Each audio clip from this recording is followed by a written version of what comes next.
उपमुख्यमंत्री देवेंद्र फडणवीस काल कोल्हापूर दौऱ्यावर येऊन गेले। कनेरी मठावर एका धार्मिक कार्यक्रमाप्रसंगी त्यांनी लोकसभेला 14 जागांवर ओढ जिहाद झाले असे वक्तव्य केलं।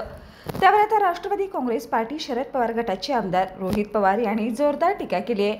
ते आज महापुरुष संवाद यात्रेदरम्यान कोल्हापूरमध्ये आले होते।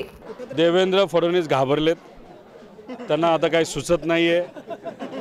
दिल्लीवरनं संदेश आला की अरे 4-5 सर्वे केले, महायुतीचा जो पराक्रम आहे भ्रष्टाचाराचा तो इतका मोठा आहे, लोकांनी ठरवलं आहे की महायुतीला निवडून द्यायचं नाही।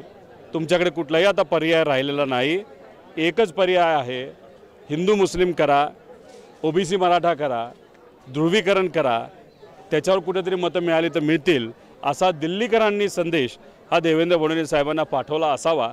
आणि म्हणून देवेंद्र फडणवीस साहेबांनी एवढ्या पवित्र भूमीमध्ये द्वेषाची भाषा तिथं केली।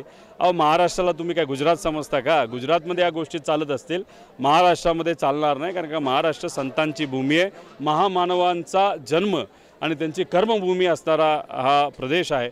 त्यामुळे या महाराष्ट्रामध्ये अशा प्रकारचा द्वेष तुम्ही कितीही पसरवण्याचा प्रयत्न केला तरी लोक इथलीच तुम्हाला पाठिंबा देणार नाही, हे तुम्ही ध्यानात ठेवा।